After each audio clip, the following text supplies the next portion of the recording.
大家好，这里是穷奢极欲，一个离不开钱的频道。许多人会感叹，跟前几个世代相比，我们似乎活在一个特别艰困的年代。从高涨的房价与生活成本来看，确实如此。但近期的美国有一部作品就发现，现代人遭遇的痛苦背后还存在其他因素。这本书名为《一如既往》，作者是协和基金合伙人豪瑟。豪瑟表示，在美国，人们普遍把1950年代视为黄金时代，认为当时是美好的老日子，人们生活得无比幸福。但如果撇除印象加成，将当时家庭所得中位数经过通膨调整后拿来与当前相比，我们却会发现2021年的家庭所得比所谓的黄金年代高出2倍之多。不仅如此，在所谓的黄金年代，美国住宅的自有率比现在要低上1/2，更多人只租房而没有自己的家，且过往的住宅面积比现在要小上1/3，而当年在工作场所死亡的人数，经换算后也达到现在的3倍。为何在各项指标上，现代生活几乎都优于过往，但人们却对生活环境感到强烈不满？对此，豪瑟表示，第一个关键在于贫富差距。时间拉回40年代，当时的世界正在战火当中，美国政府设立全国战时劳工委员会，负责调整人民的薪资结构。当时他们采用了扁平化的方针，缩小高收入与低所得群体的差距。当时大部分的国民领着相近的酬劳，住着差不多大小的房子，过着差不多的生活，人们之间没有多少比较的压力。直到1980年代，少数人的财富呈现指数成长，贫富差距开始扩大，人们的比较心态也日益激化。时间来到当前，现今的经济环境很容易激发出3种事物，那就是财富、炫富能力以及对他人的强烈嫉妒。除了贫富差距这个原因，对于现代人的痛苦，豪瑟还提出一个相当特别的观点。他认为人性普遍存在期望通膨的现象，人们看着整个世界进步，对生活水准的期望也跟着水涨船高，但如果这份期望没能实现，期望与现实间便会出现落差。作者透过这个现象，说明人性与外界之间的相互影响，这也带领我们进到本书的第2个主题：现实世界的疯狂程度往往超乎人们的想象。书中分享一个小故事：1961年，美国 NASA 的太空人在正式出任务前，先被安排搭乘高空热气球，目的是测试太空衣的性能。当时一位名叫普拉瑟的太空人在结束测试返回地表的途中，打开头盔面罩，想呼吸一下新鲜的空气。这不是什么大事，但降落过程中出了点问题，普拉瑟掉入海中。按理来说，这也不是什么大事，错就错在他之前刚好打开面罩，海水因此灌入衣内，普拉瑟最终丢了性命。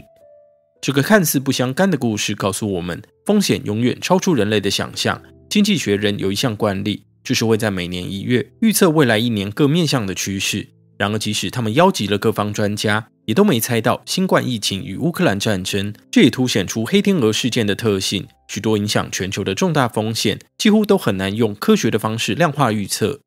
像在2008年9月10日，雷曼兄弟控股公司的财报还显示，这家公司的损失承受能力优于高盛与美国银行。然而就在3天以后，雷曼兄弟就宣告破产。豪瑟认为，在这短短3天以内，投资人彻底失去对雷曼的信心，而传统的评价模型很难将所谓的信心量化计算。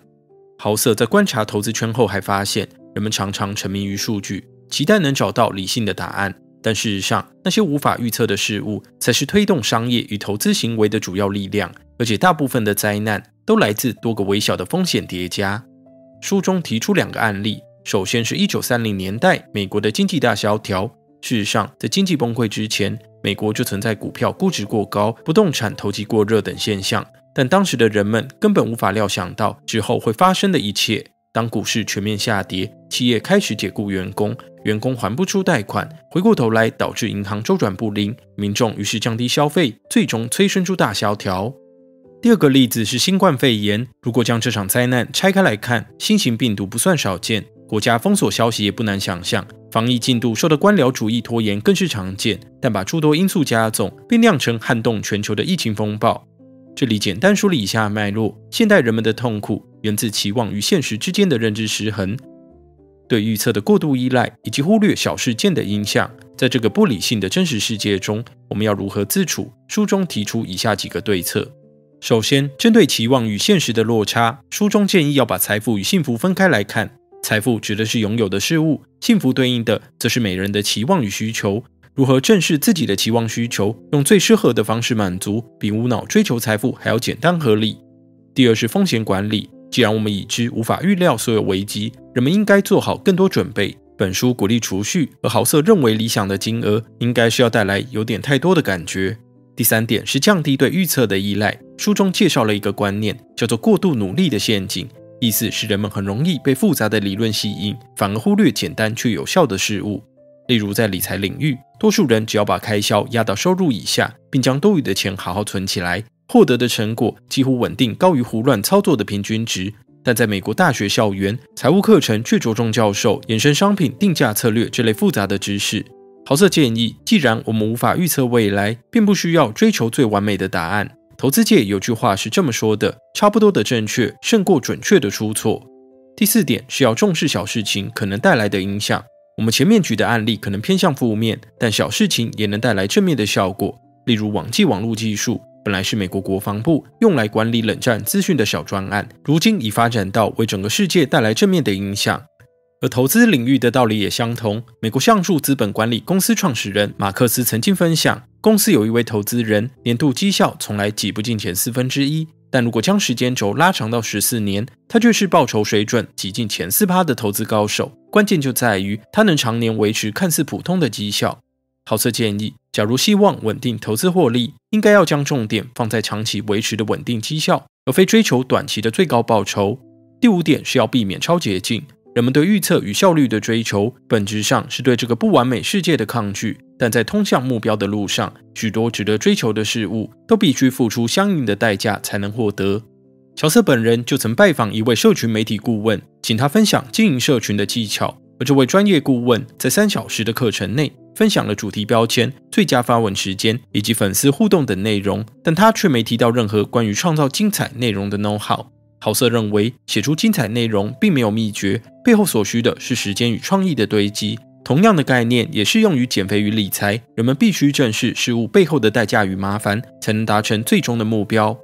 最后要跟朋友们分享贯穿本书的一个重要观念，在这个变动无常的世界中，其中一个恒久不变之处就是人性。我们无法预测明年的股市表现，但可以确定的是，都受到贪婪与恐惧所驱动。或许我们不会知道谁能赢得下一次总统大选，但意识形态与派系会激化选民之间的对立，这件事必然会发生。因此，豪瑟建议我们要根据人类行为来做预测，而不是尝试预测特定的事件。无论时代如何改变，人们在面对贪婪、恐惧、机会或不确定性时，都会做出类似的反应。与此同时，我们还要对世界保持更宽广的想象，许多看似无关紧要的事情都可能发展出巨大的结果。好了，这集的穷奢就到这里。对这个话题有兴趣的朋友，不妨在下面留言聊聊你们的想法。喜欢我们的话，可以加入频道会员，除了可以使用可爱的穷奢君贴图，还能支持我们维持日更创作。期待你的加入，拜拜。